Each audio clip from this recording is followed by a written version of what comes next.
Hi class, we're going to be moving on to the last section in our notes packet, and you'll notice that this section just has a list of some terms. You may or may not want to use your own sheet of paper for this. There is space in the back of the notes packet too that you can kind of flip to as needed. So we're just going to go through some definitions. Some of these you have already covered in previous parts of the notes packet. So, single allele trait, multiple allele trait, polygenic trait, X-linked trait, and non-disjunction. These are all human patterns of inheritance. Simple ones that we've talked about today already or in the past sections are single allele traits. That's the one we've spent the most time on, along with X-linked traits.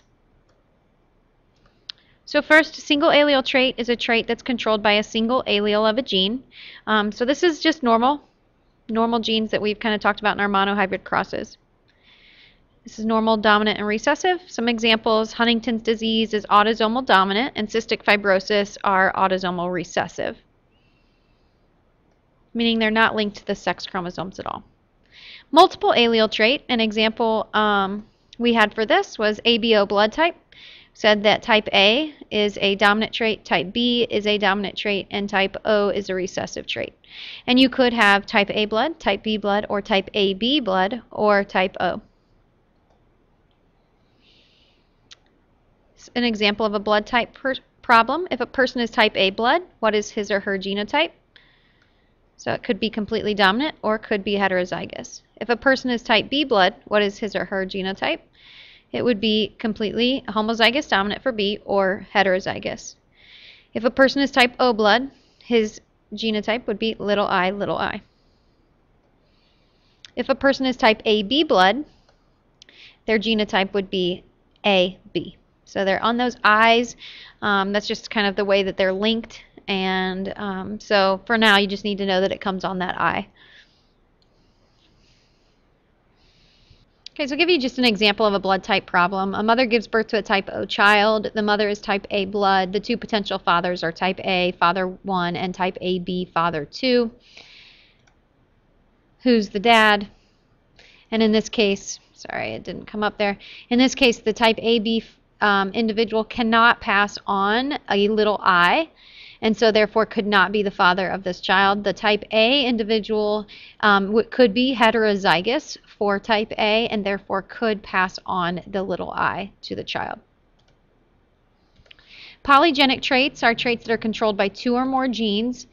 So there's a range of phenotypes like eye color, hair color, skin color are examples.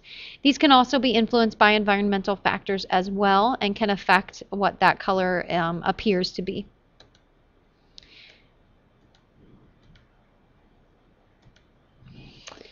Sex-linked traits or X-linked traits are controlled by a gene on the X chromosome. Some examples that we had in class: color blindness is a recessive trait and hemophilia is a recessive trait. As an example, here's a hemophilia pedigree to show how that's passed on. The ones that are shown here, we usually do them in half circle shading, but this one is just showing a dot in there, showing that they are carriers. And generally, if it's an X-linked trait, you'll see them carried most often into the males, and you can see here there's 3 males with it and three females that are carriers but don't have the trait.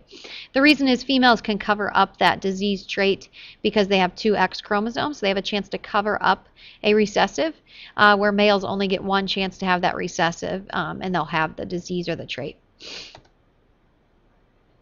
Okay, a non-disjunction is when we end up with an extra chromosome, and that's called trisomy, or a one less chromosome, and that's called monosomy.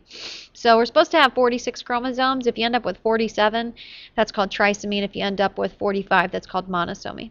Some of those diseases are things that you can live with, and some are not. We didn't really cover all of those, but there are quite a few out there.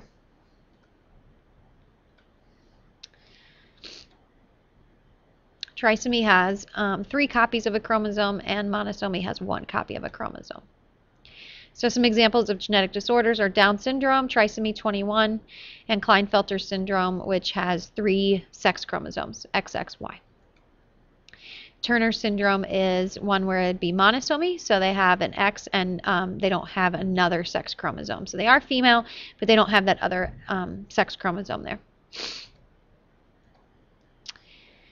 So mutations can lead to genetic disorders. It is just a change in the DNA of an organism. Interestingly enough, though, mutations we always think of as being negative. However, a mutation could be something that's positive, especially if we're talking about organisms out in the real world. There could be something that happens, a mutation that happens that allows an organism to survive better in the environment. And that mutation then could become something that's fairly normal in that particular type of organism. So it doesn't always have to be a negative. It can involve an entire chromosome or a single nucleotide. And remember, nucleotides are just those individual letters, so it could just involve one of those individual letters. It can lead to genetic disorders, or it can lead to something that's beneficial. So this is just showing what could happen. If you have some UV radiation coming in, it hits the DNA as it comes into the cell, and it can damage that DNA, break it basically, and afterwards then it's not going to copy correctly. It's going to have some damage there that could possibly be a mutation that gets passed on to other cells. Okay, so some mutation types. We have germ cell mutation. This occurs in the germ cells or the gametes. So it does not affect you as an individual, but it will affect your offspring. If you have a mutation to the egg or the sperm cell, it's not going to affect you. You aren't going to change, but your offspring are going to have that particular mutation. Somatic cell mutation occurs in the organism. It will not affect the organism's offspring, but it does affect the person that's there now or the organism there now. And then lethal mutation will cause death. Often this happens before birth. Chromosome mutations are changes in the structure of the chromosome, so maybe missing a leg, or it's going to be have some kind of inversion of the chromosome. It's just not going to be put together correctly. So some examples: deletion, inversion, translocation, and non-disjunction. Now, non-disjunction we already gave a definition for. That's having an extra chromosome or missing a chromosome. The other three we'll show here. So deletion, if we are supposed to have A, B, C, D, E, and F in that order, but instead we have a deletion and it goes A, B, D, E, F, that deletion is going to cause a problem possibly in making proteins or in some other area of the body. Inversion is when something gets split or kind of alternated. It's not in the right order.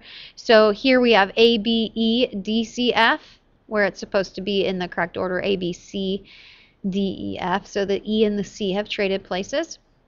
In duplication, you can see that there's two D's up in the upper right here, and these two D's, one has been duplicated. It's an extra. And then insertion is when we get, if you notice down at the bottom right there, insertion has an L in between the D and the E. So there's a portion of the chromosome that's been inserted incorrectly.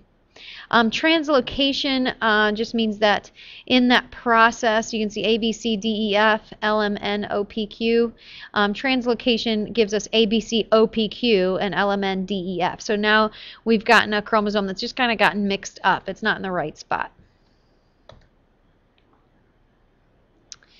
A gene mutation involves large segments of a DNA or a single nucleotide of DNA. So point mutation is a single nucleotide mutation in a codon. So it's supposed to say AUG, but instead it says ACG. Frame shift mutation causes the misreading of codons during translation, and it will make the wrong protein. So it just doesn't read them correctly as they're going down the line. It's almost like it skipped a section. It's frame shift, so it's shifted down just slightly, and it's going to read the wrong set of letters. So some things that you can do: detecting human genetic disorders. Before pregnancy, an individual could have a genetic screening or genetic counseling to see what are their chances of passing on a particular trait. During pregnancy, there's things called an amniocentesis or chorionic villi sampling as examples. Basically, they take some fluid around the baby. They use a needle, go through the belly, and they take some fluid from around the baby. They test it and see if there's anything that seems abnormal. These are not 100% accurate, so sometimes they'll be, a mother would deny doing it just because it's not 100% accurate and there is some risk to the baby as well.